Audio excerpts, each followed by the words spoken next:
Hey mga brods, may balita nga tayo dito po sa SMB dahil balak ka ng SMB na palitan na ito pong head coach nila, ito pong si Coach Leo Austria at ito ipapalit nila ito pong si Coach Yeng Guiao. Yes, alam din naman natin ito pong si Coach Yeng ay bumalik nga ng Rain Ocean Elasta Painters after niyang magsilbi sa NLEX Road Warriors.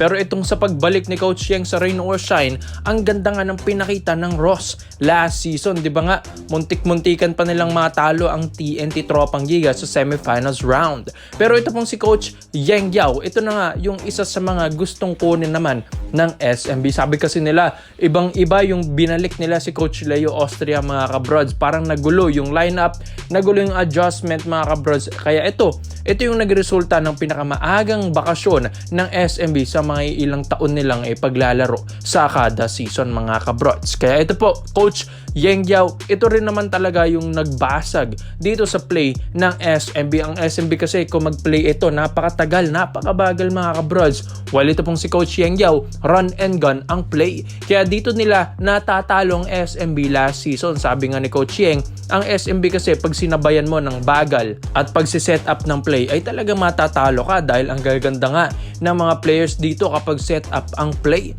Pero pag ito yung run and gun ng play, ito yung babatuhin mo sa SMB, dito na sila hindi makakasabay. Bakit mga bros? Dahil halos lahat ng mga SMB players may edad na. Kapag sinabayan mo ito ng takbuhan, talagang hindi na sila makakahabol ng maayos mga kabrods. While dito sa Ross kasi puro batang players. Kaya ito, yan ang gusto ng SMB, ang bagong sistema ni Coach Yeng Guiao. Kaya ito, yung magre-resulta ng rebuilding lineup ng SMB kung saan young guns ang kukunin nila. Well, mga kabrods, hindi na sila magsisisi dito. Si Coach Yeng kasi napakaseryoso nito. Walang ngiti-ngiti. Kumbaga, panalo kung panalo mga kabrods. Walang gustong matalo dito sa mindset ni Coach Yeng Guiao. Yan nga maganda dahil nagagalit siya sa players maski superstars nga nakakarinig sa kanya. Pero dito rin naman mga kabrods, isang player rin na gustong kunin ng SMB. Kumbaga ito na talaga, pinaka-rebuild na nila ito. Ian Sanggalang. Yes mga kabrods, sabi kasi nila ito pong si Coach Leo Austria, maski si Coach George Gallant, pinaka-play nila kasi lagi kay The Kraken Junmar Fajardo. So sayang naman mga brods, sayang naman yung pagod ni Junmar dahil laging siya na lang mga kabrods. Walang katulong ito pong si Junmar dyan. Yung mautaw-tuwa nga sana kaso mga kabrods, inconsistent din naman yung big man na iyon. Well, ito pong si Ian Sanggalang, ito pong 6'7 or 6'8 ng Magnolia Hotshots, pambansang manok, yung big man nila doon. Mga kabrods, malaking tulong nga ito sa SMB. Pero syempre, magiging 3-team 3 dito. Dahil ito nga ay sister team ng SMB. Kumbaga, bibigyan talaga ng magandang big man ni Boss Al. Ito pong hotshots. Malipat lang. Ito pong si Sanggalang dito sa SMB mga kabrods. Well, ito na talaga yung magbabago sa SMB. Lalong-lalo na after ng Holy Week na ito, syempre, back to action na naman ang PBA niyan. Kaya ito pong si Ian Sanggalang and si Coach Yeng Guiao, talagang ito yung pwedeng magbago sa SMB in time mga kabrods. Kaya ito pong si Junmar Fajardo, hindi na ito masyadong mapapago dahil nandiyan na ito pong si Ian Sanggalang. Biruin nyo, matangkad din yan si Ian at ang ganda pa ng footwork sa ilalim, mga tigas-tigas din. Biruin nyo, kada taon talaga makikita mo yung improvement na ito ni Ian Sanggalang mga kabrods. From Star Hotshots to Magnolia Hotshots, ibang-iba yung Sanggalang na ngayon. Malapad-lapad, brusko na, physical na kung maglaro. Talagang yung laruan na ito parang ala Junmar na rin Kaya pag pinagsabay mo pa ito, talagang ayawan na. Kaya komento mo lang opinion mo dito mga brods Coach Yeng Guiao to SMB and Ian Sanggalang to SMB rin. Dito naman po tayo sa kabilang balita naman natin mga kabrods. Bali-balita na ito pong si Mikey Williams, yes mga kabrods, ay gustong offeran nga ng mataas ng Barangay Ginebra. Dahil after nga ng Holy Week na ito, back to action na naman ang Ginebra. Tapos ng pahinga, tapos ng finals, move on na, another season, another day. Kaya ito pong Barangay Ginebra San Miguel, syempre pinag-iisipan nila ito pong si Mikey Williams dahil bali-balita ang TNT Tropang Giga, binabalik ni Mikey Williams at Bobby Ray Parks Jr.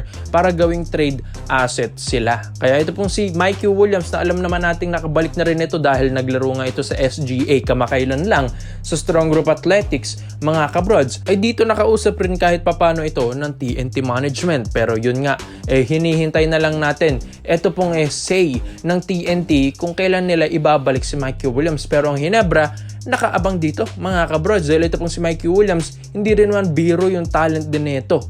Parang nga meron kang import nito. Biruin nyo yan sa 2 taon ni Mikey Williams sa TNT, 2 beses niyang napakampyon din. Ito pong TNT Tropang Giga at 2 doon, Finals MVP pa. Tapos, after nang nawala si Mikey Williams sa TNT, matagal-tagal din kahit papano yung pagkakampyon ng TNT ulit. Kaya dito mo makikita yung worth ng isang Mikey Williams ay talagang grabe mga kabrods. Ibang-iba. Import na numbers ba naman ang bibigay sa iyo niyan. Tapos, yung scoring neto, unstoppable din mga kabrods. Kumbaga, parang international na rin. Ito pong galawan ni Mikey Williams, yung scoring niya, parang minamani-mani na lang niya yung bola mga kabrods dahil grabe rin naman yung experience na ito sa ibang bansa. Pinaka-problema lang niya yung nagde-demand siya ng sahod, pero walang problema yan sa Barangay Nebra San Miguel dahil bibigyan naman siya ng magandang sahod. Pero syempre meron din naman yung consequence dahil didisiplinahin nito ni Coach Tim Cone at Boss Al Francis Chua na bibigyan nga siya ng magandang sahod, pero bigyan din naman niya ng magandang championship ang Ginebra. Kaya ni Mikey Williams nga, TNT nga, nabigyan niya ng kampyonato. Paano pa ito pong lineup ng Barangay Ginebra San Miguel? May isa pa tayo mga kabrods na gustong kunin naman ng Ginebra dahil after nga ng Holy Week na ito ay gusto nilang kunin. Ito pong si Berto Robert Bolick. Yes, nabalita na rin ito ni Mr. Snow Badua na ito pong si Berto ay ito rin yung isa sa mga natutunugan din ng SMC Group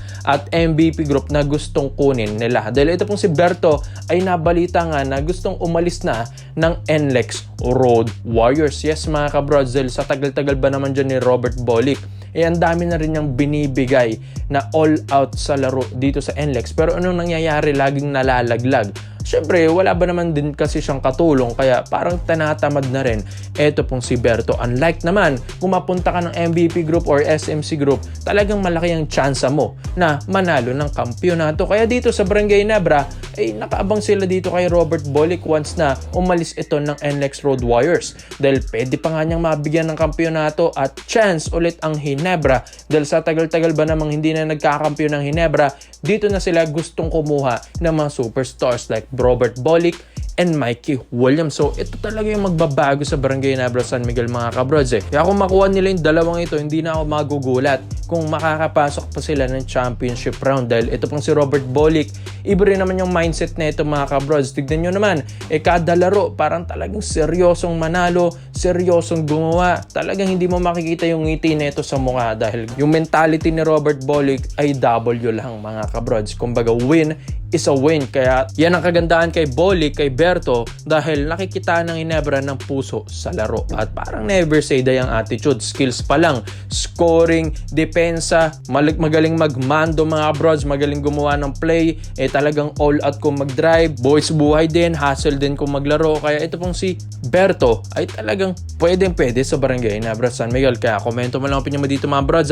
At isa-isa natin yan. Salamat po sa panonood mga brods. This is Phil Basketball. Yun lang.